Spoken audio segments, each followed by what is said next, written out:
बहुत बार हम पे तमाम तरह के आरोप लोग लगाते हैं, लेकिन मैं आप जब सिरसा में बैठा हूं बजट पर बात करने के लिए, तो मेरे मुख्यमंत्री ने कल जो बजट प्रस्तुत किया हरियाणा की विधानसभा में, हमसे ज्यादा डेमोक्रेटिकली बजट, मैं ये कह सकता हूं इस बजट से ज्यादा डेमोक्रेटिकली कोई बजट तैयार किया ही नहीं गया था। सैकड़ों की संख्या में बैठकें की, हजारों की संख्या में सुझाव आए और लोगों ने जो सुझाव दिए उनमें से 5000 सुझावों को बजट प्रतिवेदन में शामिल भी मुख्यमंत्री जी ने किया है। तो ये जनता का सुझाया हुआ, जनता के लिए, जनता के प्रतिनिधि द्वारा बनाया गया बजट है। आइए इसका आनंद लें। इस समय जब मैं सिरसा आया हूं, सिरसा जो लंबे समय तक मेरी सक्रिय कर्मभूमि भी रही है, सिरसा जिससे मेरा नाता आज भी कायम है, सिरसा की धरती पर लौटना हमेशा अच्छा लगता है जब कभी भी मौका मिलता है। मैं मेरे साथ वीर शांति स्वरूप जी, यहाँ की नगर परिषद के अध्यक्ष, वे हैं, हमारे पार्टी संगठन के मित्र यहाँ पर बैठे हैं, उन सब की ओर से आप सबको प्रणाम करता हूं। हरियाणा के मुख्यमंत्री नायब सिंह सैनी जी ने कल वित्त मंत्री के रूप में अपना अगले वर्ष का बजट प्रतिवेदन प्रस्तुत किया। बजट के प्रस्ताव हरियाणा की विधानसभा के पटल पर रखे। आप सब लोग जागरूक मित्र हैं, आप लोगों ने बहुत ध्यान से वो सुने भी होंगे। 3 घंटे के लगभग मुख्यमंत्री जी लगातार उन बजट प्रस्तावों को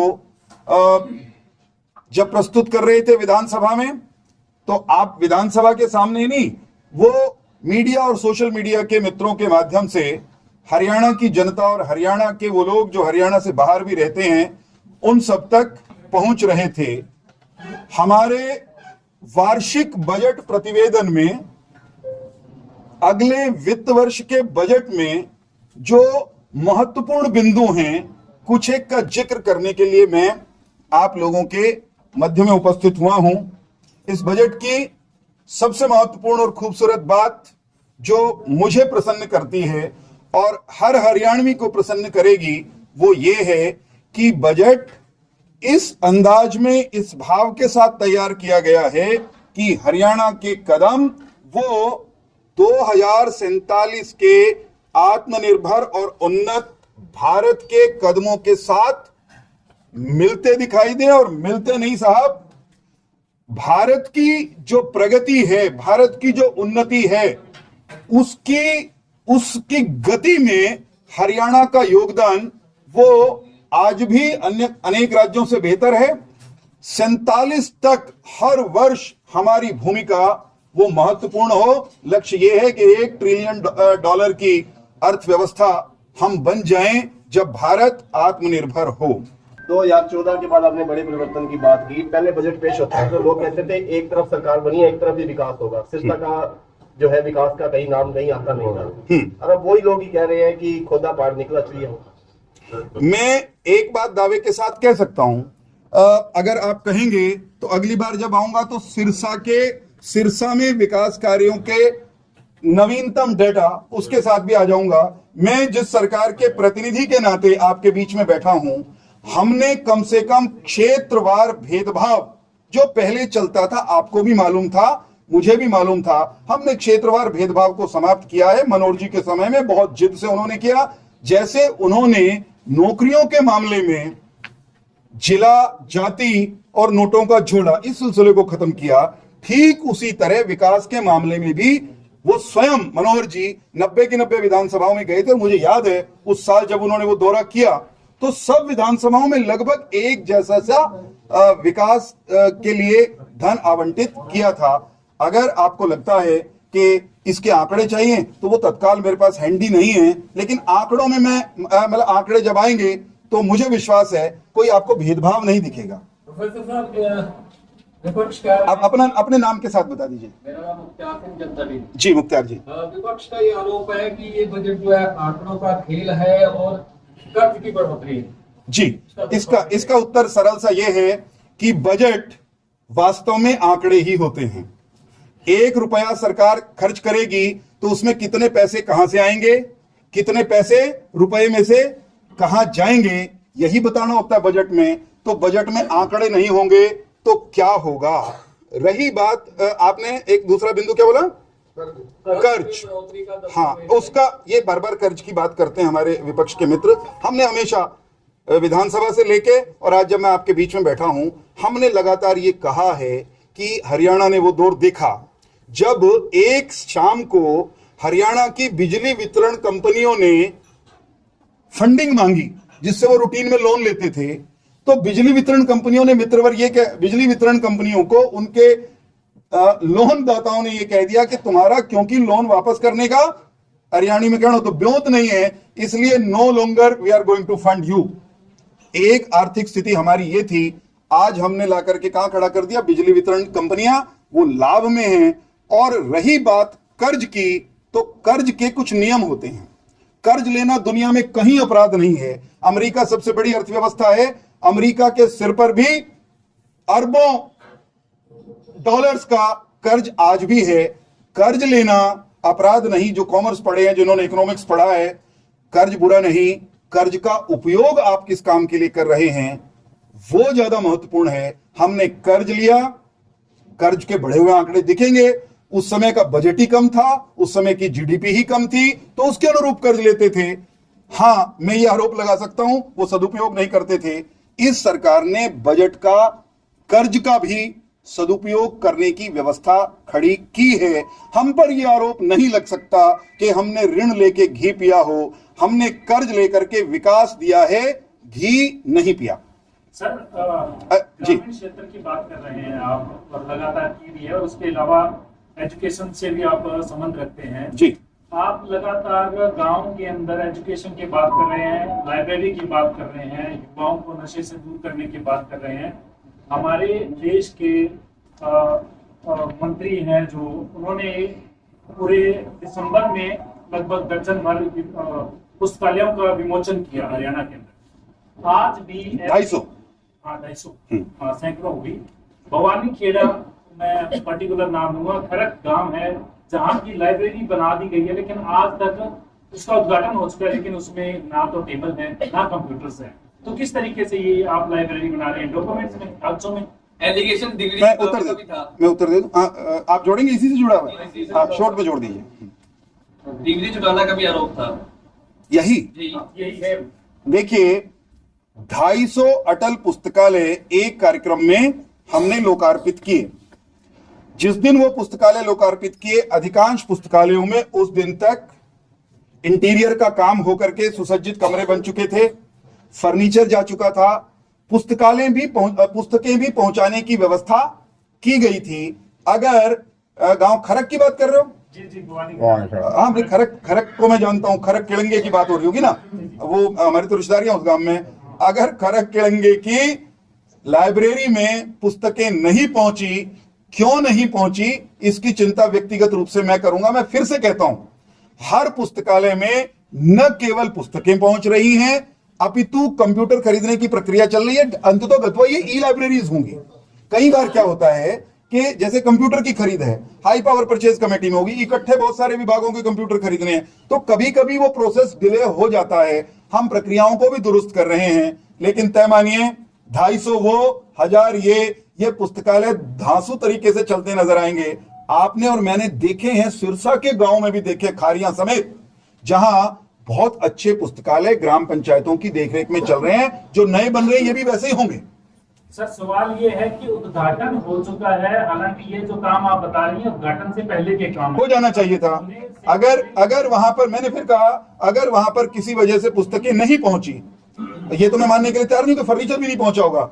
अगर कहीं है बाहर रखा हुआ है, मतलब उद्घाटन का मतलब है इसका अर्थ कि कहीं अगर अधिकारियों के स्तर पर इसमें ढिलाई हुई है, तो निश्चित तौर पर, क्योंकि मैं गांव से जुड़ा व्यक्ति हूं, ग्राम विकास के काम की देखरेख भी मेरे जिम्मे है, तो मैं सीधा उस गांव में पहुंच जाऊंगा। आने वाले हफ्ते 10 दिन में होली मना लें, उस पक्ष में तो खरक पहुंच जाऊंगा सीधा, और ये भी तय करेंगे कहीं गड़बड़ है। जी है, पक्का।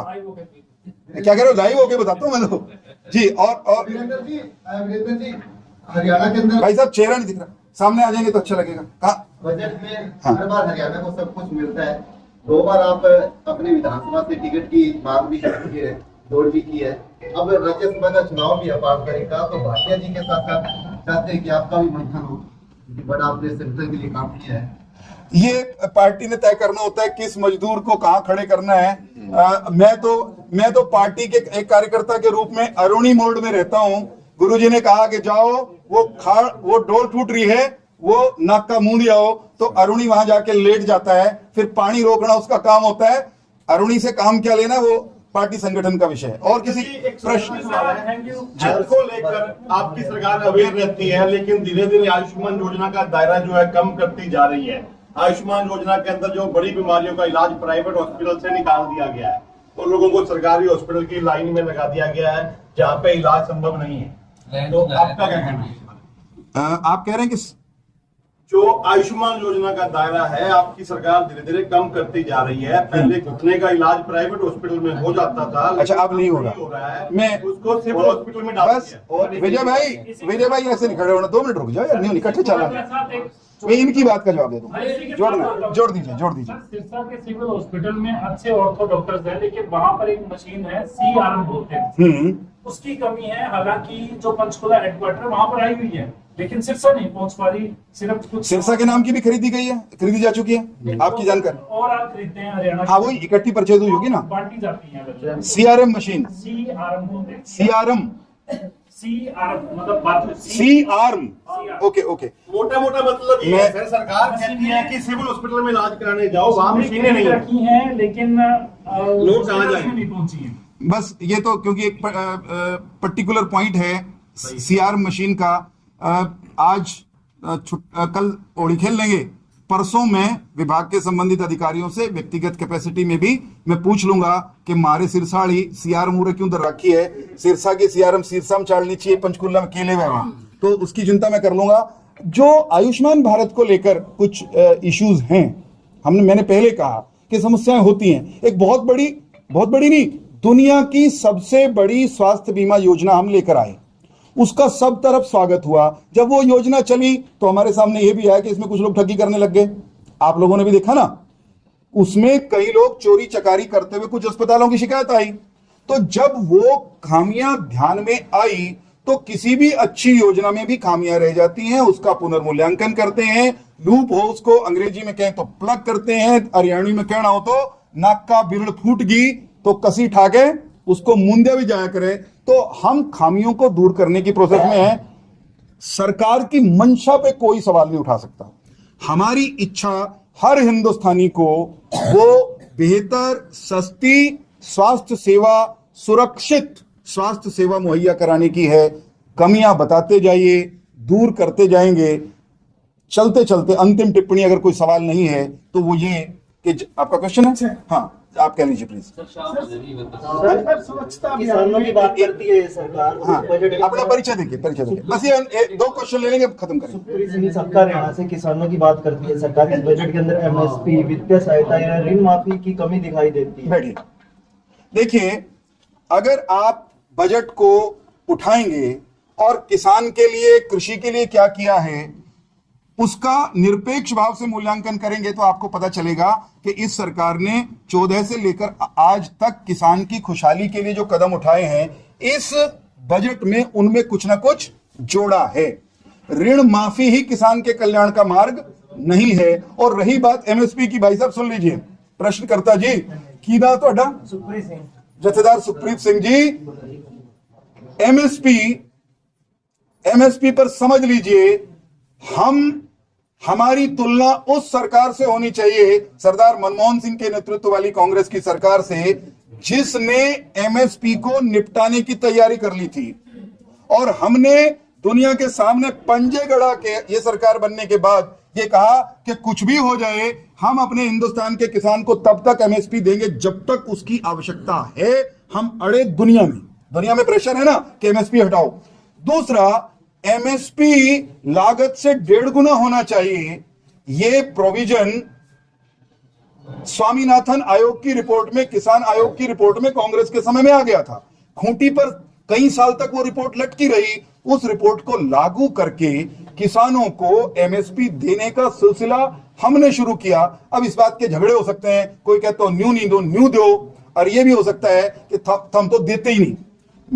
मैंने रोज टेलीविजन पे लट्टम लट्टा होना पड़ता है ना, बहुत सारे विपक्ष के प्रवक्ता आ जाते हैं, वो ये कहते हैं कि मतलब ऐसे भी मित्र आकर के बैठ जाते हैं जिनको एमएसपी की फुल फॉर्म पता नहीं होती, किसान आयोग की सिफारिश एक्चुअल में क्या है ये पता नहीं होती, और वो ये कहने लगते थे एमएसपी दिया नहीं। जिनके खुद के खाते में एमएसपी जा रहा होता है 1.5 गुना, वो भी कभी कभी ऐसे सवाल कर लेते हैं कि नैरेटिव की लड़ाई है। हम किसान के पक्ष की सरकार हैं, हम किसान की हर हाल में, हर अवस्था में सुरक्षा की चिंता करने वाली सरकार है। मैं किसान के घर में पैदा हुआ हूं, मेरे पिताजी इन दिनों तो खेती नहीं करते, 81वां वर्ष उनका चल रहा है, वो बैंक अधिकारी रहे हैं, लेकिन रिटायरमेंट के बाद उन्होंने भी खेती की है। खेत से मेरा और आपका जितना नाता है ना, खेत की जितनी चिंता आपको और हमको है, मैं ये मानता हूं प्रधानमंत्री नरेंद्र मोदी को भी और नायब सिंह सैनी जी को भी उतनी ही है। स्वच्छता अभियान पे लाखों करोड़ों लास्ट वन मैंने वादा कर दिया है, राज्यसभा तो आगे आगे चालू में भी आ जाऊंगा जी। सर, स्वच्छता अभियान पे पूरा बजट भी खर्च होता है जी। हाँ। 2 एजेंसियों को टेंडर भी दिए गए, सफाई के, रोड का अलग है, डोर टू डोर का अलग है। कहा शहर की बात कर रहे हैं, उसके बाद भी 5.5 सर्वे में बस मैं इस पर यूं ही कहूंगा, केवल इतनी सी बात कहूंगा, 5.5 पायदान नीचे गिर चुके हैं पहले। मैं इस पर इतना ही कहूंगा, अगली बार जब आऊंगा तो, हालांकि नगर परिषद के चेयरमैन मेरे साथ बैठे हैं, क्योंकि आज विषय पूरे प्रदेश के बजट का था, इसलिए इस पर्टिकुलर विषय पर ना मैं उनसे कहूंगा टिप्पणी करने के लिए, ना मैं करता, लेकिन सिरसा शहर की स्वच्छता की व्यवस्था बेहतर हो। भाई अगली बार अगर शांति स्वरूप जी भोजन पे बुलाएंगे मुझे और आपको, फिर इनसे हिसाब मांगेंगे इकट्ठे मिलके।